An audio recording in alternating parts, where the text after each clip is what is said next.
দুলা ভাই আসসালামু আলাইকুম। আপনি কই? ওয়ালাইকুম আসসালাম। আরে আমি তো বাসায়, তুমি কই? আমি তো আপনার বাসার দরজার সামনে দাঁড়ায় আছি। তুমি দরজার সামনে দাঁড়াও, আমি নিচে দিয়ে চাবি দিতেছি। মানে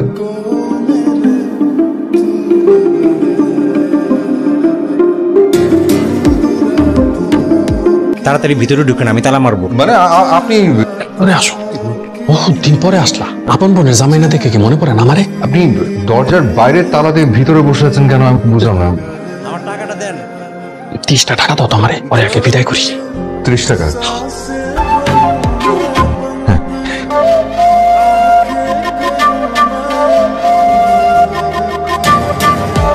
এমনিতে তেমন কোনো সমস্যা নেই। এই বাড়িওয়ালা, মুরগিওয়ালা, মাছওয়ালা, জাস্ট একটা তরকারিওয়ালা, এরা কম বেশি টাকার জন্য সবসময় দরজা ধাক্কাইতে থাকে, মুখে যা আসে তাই বলে।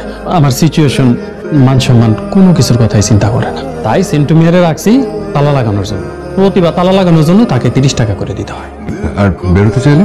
সেখানেও 30। রাত বিরতি যদি দরকার পড়ে? রাত 12:30 থেকে সকাল 6টা পর্যন্ত দরজা খোলা থাকে। বাড়িওয়ালা দূরে থাকে, তো রাতে অন্যান্য পানাদারের আসার সম্ভাবনা কম। তুমি কি খেয়ে আসছো? না, ঘরে অবশ্য ঘুরছিরা আছে, আর দীর্ঘক্ষণ পেটে থাকে, পেটও ঠান্ডা করে। আজকে রাতটা জাস্ট একটুখানি চালায় দাও। তুমি বলেন কি? মানে আপনার অবস্থা তো ভয়াবহ মনে হচ্ছে। এই যে দেখো তোমার বউ আমার সাথে টিকতে না পাইরা আমারে একা ফালাইয়া বাচ্চা কাচ্চা নিয়ে জাস্ট আউট হয়ে গেল। তাতে কি, আই ডোন্ট মাইন্ড। আপা কি একেবারেই? এখানে আর আসে না, ফোনে 3 বেলা ঝগড়া হয়। বাড়িওয়ালা দূরে থাকে, তাই বাড়ার জন্য ধরতে পারে না। কিন্তু দুলা ভাই আপনার অবস্থা তো ভালো ছিল, হঠাৎ এই অবস্থার কারণ কি? এই শেয়ার ব্যবসায় পরপর ধস নাই না, আমারে ধসাই দিচ্ছে। চলো শুয়ে পড়ি, চিন্তা করো না। কাল সকালে 2 ভাই পেট ভরা নাস্তা করে নিশ্চিত নিরাপত্তায় বাকি ঘুমটা জাস্ট সেরাবো।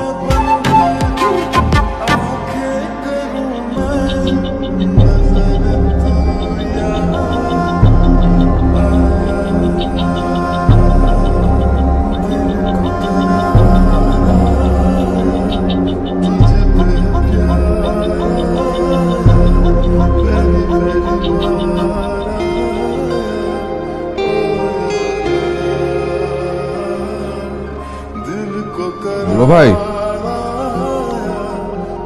দুলা ভাই, কি আসছো? কই গেল?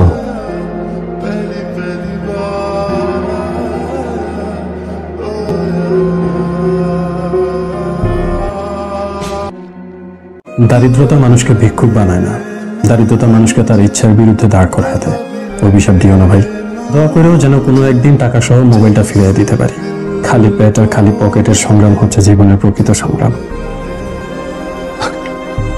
It's a problem, but no worries.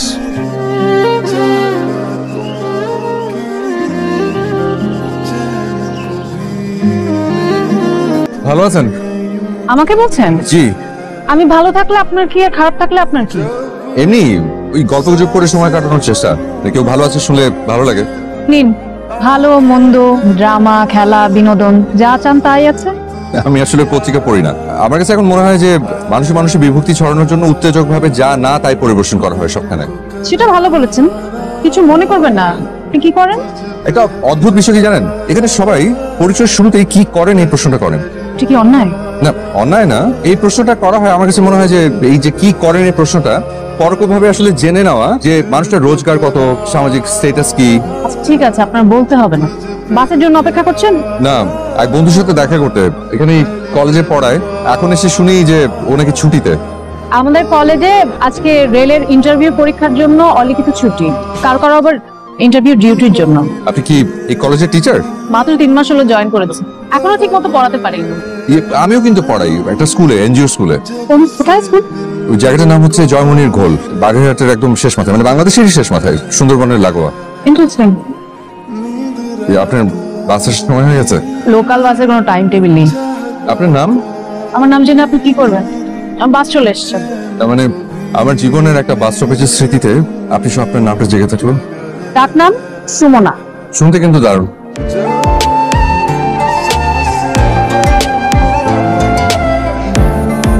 আরে আপনার লাগেজ।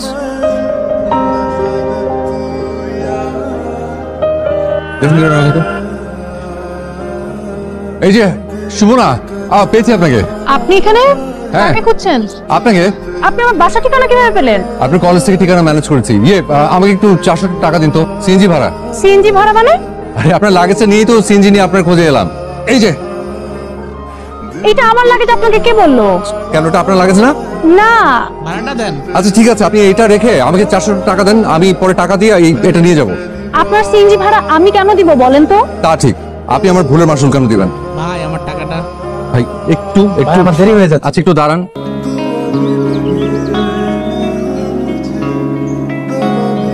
আচ্ছা ভাই, আমার কাছে এই মুহূর্তে কোনো টাকা নাই, ঠিক আছে? আমি আপনাকে এই ঘড়িটা দিচ্ছি। আপনার কাছে অনুরোধ, এই ঘড়িটা আপনি বেচে ফেলেন না। 400 টাকা দিব, দিয়ে এই ঘড়িটা আমি নিয়ে যাব। আর শুধু একটা অনুরোধ, সেটা হচ্ছে আপনার ফোন নাম্বারটা লাগবে, আপনার গাড়ির নাম্বারটা আমি রাখবো, আর আপনার বাসার ঠিকানা। এই যে, জি। আপনার নাম্বারটা আমাকে দেন, আমি আপনাকে টাকা পাঠিয়ে দিচ্ছি, ক্যাশ করে নেবেন। আমার কাছে কোনো ফোন নাই, মানে মোবাইল নাই আর কি। আপনি এক কাজ করেন, সিনজি ভাইয়ের ফোন নাম্বারটা আর গাড়ির নাম্বারটা আপনি একটু কষ্ট করে একটু আপনার মোবাইলে একটু টুকে রাখেন। 017 হ্যাঁ 017। ঠিক আছে ভাই, আপনি যেতে পারেন। 14 64 39 ঢাকা মেট্রো। আমি যে এই যে সিএনজি ওলার নাম্বার, সিএনজি নাম্বার নিলাম, এটা দিয়ে আমি এখন কি করব? একটা কাগজের মধ্যে আমাকে একটু ফোন নাম্বারটা, সিএনজি নাম্বারটা আমাকে একটু লিখে দেন। মানে? আসসালামু আলাইকুম। ওয়ালাইকুম আসসালাম। তোমাকে কি চিনতে পারছেন? জি, আমি একজন মানুষ, বুঝলেন, মানে অন্য একজনের উপকার করতে এসে নিজেই বিপদের মধ্যে পড়ে গেছে, এটা কেউ বিশ্বাসও করছে না। কিসের বিপদ? পুরো ডিটেইলে বলবো নাকি এই মুহূর্তে যে বিপদে আছে সেটা বলবো? এই মুহূর্তের সমস্যাটা কি? সকাল থেকে শুধু পানি, কোনো নাস্তা করিনি, আর লাস্ট সাপারে খেয়েছি শুধু চিড়ার গুড়, পকেটে নট সিঙ্গেল টাকা। মানে এটাই একটা বড় সমস্যা। আচ্ছা, আপনার গাছগুলোতে যদি একটু পানি টানি দিয়ে দিই, কিছু টাকা পাওয়া যাবে? লাগবে না, আমাদের আলাদা লোক আছে। এই গাড়িটা যদি একদম ধুয়ে মুছে ঝকঝকে তকতকে করে দিই তাহলে। তুমি গাড়ি দিবা, এটা তো তোমাকে মানাবে না। কিন্তু কোনো সমস্যা নেই আঙ্কেল, মানে বিদেশের সবাই অর্জব করে না, আর আমার কাছে ঢাকা সব বিদেশের মতোই, কোনো অসুবিধা নেই। কোনো কিছুই করতে হবে না, খাবার পাওয়া যাবে। তাই তুমি খাবার ব্যবস্থা করছো? না না, এই লাগেজ টাগেজ নিয়ে ঢোকা যাবে না। এর মধ্যে কি বোম টম না পিস্তল টিস্তল আছে কে জানে? আর এখানে যদি অন্য কিছু থাকে আর বাড়ি থেকে লাগছে যদি কেউ নিয়ে যায় তখন? ঠিক আছে, আমার ভেতরে ঢোকা লাগবে না, আপনি এক কাজ করেন, খাবারটা নিয়ে আসেন এখানে, আমি এখানে বসেই খাবো। আপনার না হয় এখানে এভাবে খাওয়ার অভ্যাস আছে, আমাদের এভাবে খাওয়ানোর অভ্যাস নেই। অভ্যেস নেই, অভ্যেসটা করে ফেলেন। যেমন আমার দরজার বাইরে বসে খাওয়ার অভ্যাস তো আমারও নেই, আজকে খাবো, অভ্যেস হয়ে যাবে। আচ্ছা, এই গেটের ভেতর বসেন। ঠিক আছে। বাবা, ছেলেটাকে আমার ভেতরে ঢুকতে দিতে আপত্তি নেই, কিন্তু ওর সাথে যে লাগেজটা আছে সেটা ভেতরে ঢুকাতে আমার আপত্তি। কেন? ওটার মধ্যে কি না কি আছে কে জানে, নেশাদ্রব্য নাকি বোমা টোমা। ছেলেটাকে তুই ডাইরেক্ট জিজ্ঞেস কর যে ওর ভিতরে কি আছে, তাহলে তো হয়ে গেল। সে কি করে জানবে? সে ভেবেছে এটা আমার লাগেজ, এজন্যই তো এখানে নিয়ে এসছে। ও ভাবলো কেন যে এটা তোর লাগেজ? কারণ বাস স্টপেজে তার সাথে আমার দেখা হয়েছিল, তার ধারণা আমি সেখানেই ভুলে লাগেজটা ফেলে রেখে চলে এসেছি। তাহলে খাবারটাও ও বলেছে খাবারটা বাইরে দিতে। এটা তো ভালো দেখাবে মেরে মা। ভালো মন্দ জানি না, এছাড়া আর কোনো উপায় নেই।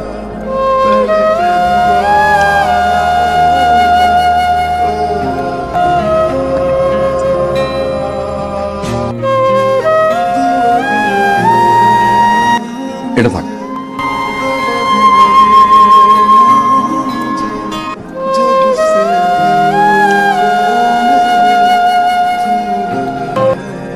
খাওয়া শেষ? শেষ মানে এখন তাহে ঘুমাইতেছে খাওয়া শেষ করে। সে যায়নি? কই যাইবো? হ্যাঁ তো লাগেছে উপরে ঘুমাইতেছে। আপনি কি শুরু করলেন? এখানে শুয়ে আছেন কেন? না মানে একটু সময় নিচ্ছিলাম আর কি, মানে ভাবছি যে কোথায় কিভাবে যাব, একটু পরে চলে যাবো। একটু পরে মানে কতক্ষণ পরে? বেশিক্ষণ না, চলে যাবো। আচ্ছা, সে প্রথম থেকে আপনি আমার সাথে এরকম খেপে খেপে কথা বলছেন কেন? এই পুরো শহরে এতগুলো ঘরবাড়ি থাকতে আপনার আমার এখানে কেন আসতে হলো? আপনার কেন মনে হলো লাগেজটা আমার? কারণ লাগেজের ভেতরে একটা মেয়ের বিয়ের জন্য যা যা দরকার, মানে শাড়ি, গয়না, কিছু টাকা, এটা দেখে মনে হলো আপনার মতো ধনী কারো হবে। তাই নাকি? দেখি। মানে এখানে খুব অসুবিধা নেই তো? না থাক, ভেতর আসুন।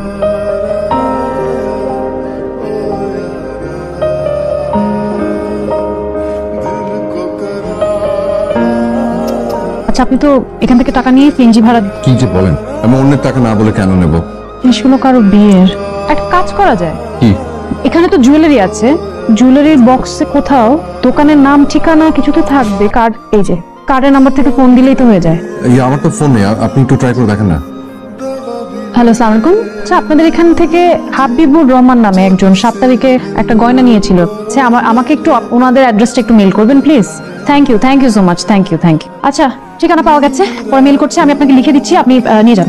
শুন না, আমি বলছিলাম যে আপনি আমার সাথে চলুন না, মানে আমার কাছে আসলে ভাড়াটার কিছু নেই। আপনি আচ্ছা ঠিক আছে, আমি ওনাদেরকে আসতে বলি, নিয়ে যাক। কাউকে বললে আবার এতগুলো জিনিস মিসিং টিসিং হয়।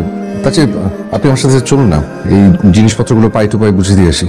এটার জন্য নিশ্চয়ই অপেক্ষায় আছে, হয়তো অপেক্ষা করতে করতে বিয়ের আনন্দ বাদ দিয়ে অজানা আশঙ্কায় অস্থির হয়ে আছে। আপনি ঠিক বলেছেন, নিশ্চয়ই আমরা তাদেরকে এটা পৌঁছে দেওয়ার পর সেখানে আনন্দের রোল পড়ে যাবে। অবশ্যই। সারা জীবনে তো দায়িত্বহীনতার পরিচয় দিয়েছিলে। তোমার মতো একটা দায়িত্বজ্ঞানী ছেলের কাছে এত বড় দায়িত্ব দেওয়াটাই আমার ভুল হয়েছে। লাগেজ নিয়ে যেসব জায়গায় গিয়েছিলে সব জায়গায় খোঁজ করেছো? জি, থানায় গিয়েছিলাম, তো ওনারা বললো যে এখনো পায় নাই। আজকেই তো মেয়ের বাড়িতে জিনিসপত্র পাঠানোর কথা। মেয়ে পক্ষকে যে কিভাবে ম্যানেজ করবো, বিয়ে বাড়ি সবাই আনন্দ ফুর্তি করছে, এই বিষয়ে কাউকে কিছু বলবে না, বুঝেছো? জি।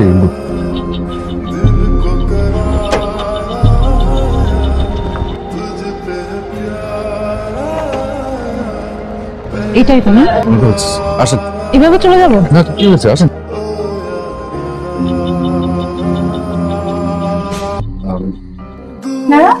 আমরা একটা জরুরি বিষয়ে কথা বলতে এসেছি। কি বিষয়ে কথা বলতে যাচ্ছেন? আচ্ছা, বাড়ির বড় কাউকে একটু ডাকবেন তো। এই দুজন অপরিচিত মানুষ এসেছে। এভাবে হবে না আসলে, যে যার মতো বিয়ে বাড়ির আনন্দ নিয়ে ব্যস্ত, যা করে ডাইরেক্ট আওয়াজ দিয়ে করতে হবে। আসেন তো। আপনারা কি ব্যাপার বলেন তো? আপনাদের এখানে কোনো মুরব্বী বা বড় কাউকে একটু জিজ্ঞেস করতে পারবেন তাদের কিছু হারিয়ে গিয়েছে কিনা? আপনারা আসেন, আমি আমার চাচাকে ডাক নিয়ে আমাদের বাসায় আসুন। আসুন। নাও ধরো।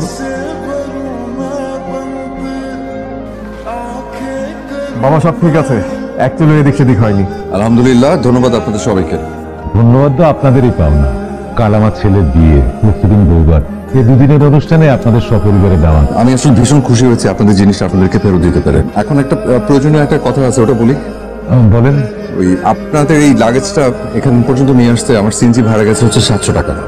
হ্যাঁ, আবার একটা সেকেন্ড, আবার এখান থেকে যে যাব সেটার জন্য ওই 300 টাকা সহ আমাকে একটু 1000 টাকা দিতে হবে। আমার কাছে আসলে টাকা পয়সা কিচ্ছু নেই। কোথায়? এ নিয়ে আপনাকে ভাবতে হবে না, আপনার সরল সরল কথা আমার খুব ভালো লেগেছে। এই ওনাদের সসম্মানে সম্মানে দেওয়ার ব্যবস্থা কর। জি। আচ্ছা ভাই, একটু তাড়াতাড়ি করলে ভালো হয়, আসলে দেরি হলে আমার অনেক বড় ক্ষতি হয়ে যাবে। আর ভাইয়া, একটা কাগজ কলম আমাকে দিতে পারবেন? আর 1000 টাকার বেশি কিন্তু দেবেন না, আমি তো নেবো না। আচ্ছা হ্যাঁ, দিতে পারবো। আর একটু কাগজ কলম একটা প্লিজ। G, thank you.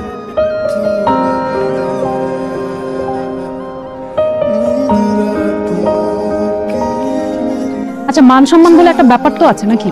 কত টাকা না নিলে কি হতো? আপনার কোনো সমস্যা হতো না, কিন্তু আমার অনেক সমস্যা হতো। ওরা কি ভাবলো বলেন তো? যেখানে ওদের স্মৃতিতে মহৎ দৃষ্টান্ত হয়ে থাকতে পারতাম, সেখানে মহৎ হচ্ছে দায়িত্ববান হওয়াটা জরুরি। আমাকে আমার গন্তব্যে পৌঁছাতে ভাড়া লাগতো, আর ওই ভাড়াটা ম্যানেজ করা আমার দায়িত্ব। আর স্মৃতির কথা বলছেন, অ্যাপ্লাইড ফিজিক্সের মাস্টার্সে দুর্দান্ত রেজাল্ট করার পরে বাবা খুব কষ্ট করে একটা দামি হাত ঘুরে আমাকে উপহার দিয়েছিলেন। আমার বাবা মারা গেছেন। আপনার বাসার সামনে সিএনজি ভাড়া মেটাতে গিয়ে ওই ঘড়িটা বন্ধক রেখে বাবার সম্মানটা বাঁচিয়েছি। স্মৃতির চেয়ে সম্মানটা অনেক বড়। নেটেন খুলে দেখ। বিয়ের কার্ড। শুনুন না, কার্ডটা বেশ সুন্দর। জানেন, আমার না বিয়ের শাড়িটাও খুব পছন্দ হয়েছে। নিশ্চয়ই কালকে মেয়েটাকে দেখতে সুন্দর লাগবে, তাই না? মনে হয়। যাবো? হ্যাঁ, আমাকে এখনই যেতে হবে। সেটা বলছি না, কাল বিয়েতে যাবেন? আপনি যাবেন? যদি আপনি যান তাহলে, মানে বিয়ের শাড়ি গয়না এত সুন্দর, খুব দেখতে ইচ্ছা করে মেয়েটাকে কেমন লাগবে। আমার হাতে একেবারে সময় নেই। যদি থাকতো তাহলে আপনার কাজটা রাখতাম। সরি, আমি হুট করে বিয়ের আসরে অনেক বেশি এক্সাইটেড হয়ে গিয়েছি। সারাদিন আপনাকে অনেক সন্দেহ করেছি, এটা ঠিক হয়নি। আমার অনেক কিছুই ঠিক হয় না। সারাদিনের এত সুন্দর কথাগুলোকে ঠিক না বলে ফেলে দেবেন না। সারাদিন যে আপনাকে আমি চিনেছি, সে আপনি না, এই আপনি সত্যিকারের আপনি। আজ রাত 4টায় আমার ফ্লাইট। বলেন কি? জাপানে একটা স্কলারশিপ পেয়েছি। আগে বলেননি কেন? আগে বললে কি হতো? আপনার পাসপোর্ট টিকিট সব আছে তো ঠিকঠাক? একটা গ্রুপে যাচ্ছি, সবকিছু ওদের কাছে জমা দেওয়া আছে। সারাদিন একই পোশাকে চেঞ্জ করবেন না? কাল সবকিছু হাওয়া হয়ে গেছে।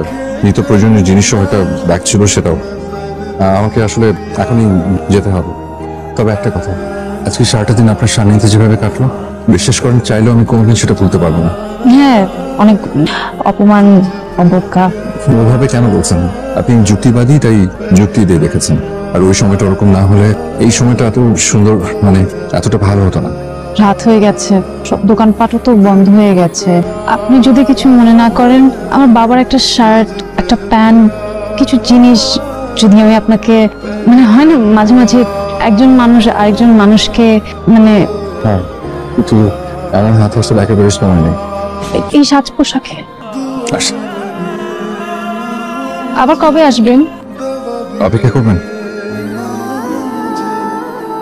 এটা নিন, হঠাৎ মনে এলো তাই লিখে ফেললাম।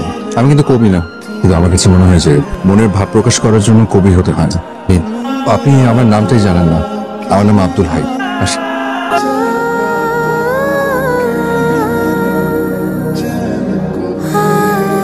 এখানে এখনো নিশ্চুপ দূরত্বের সন্দেহ করে বসে থাকে, দূর থেকে কড়া নাড়ে হেরে যাওয়ার গল্পটা। আমার সংক্ষিপ্ত মধ্যবিত্ত সময়ের পরিচয়ে আপনি জেগে থাকবেন অনেক দিন, হয়তো কারণবিহীন কোনো কারণে। মনে মনে তখন দূরত্ব সন্দেহ সব সরে গিয়ে হয়তো এই সময় এই গল্পটাই শুধু থেকে যাবে, ভাববে এবং ভাবাবে।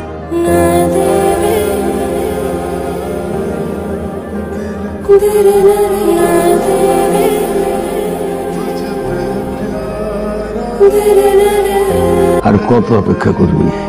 বলেছি না এটা নিয়ে আর কোনো কথা বলবে না। বলবো না কেন বল? প্রায় 2 বছর হয়ে গেল ছেলেটার কোনো খবর নাই। দুনিয়াটা এখন মানুষের হাতের মুঠায়, আর এই ছেলে না আছে কোনো ফোন, না কোনো যোগাযোগ। তার জন্য কেন? এখনো কেন তুমি রাত করে বাড়ি ফিরলে মা খাবার নিয়ে তোমার জন্য অপেক্ষা করে, আর তুমি বাড়ি ফিরে মাকে না দেখলে হাসপাস করো কেন? এতদিনের বিবাহিত জীবনে দুঃখ, আনন্দ, বিশ্বাস, আস্থা নিয়েই তো আছে। হেবো না, আমারও এটাই হবে। তুমি বসো, আমি দেখছি।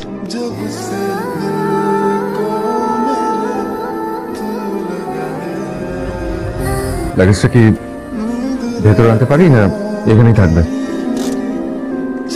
পারবেন, পরে রেখেছি যাতে হারিয়ে না যায়। ভুল করেছি? না। কে এলো রে মা? যার অপেক্ষায় ছিলে সে এসেছে। আর তুমি? তুমি ছিলে না কোথায়?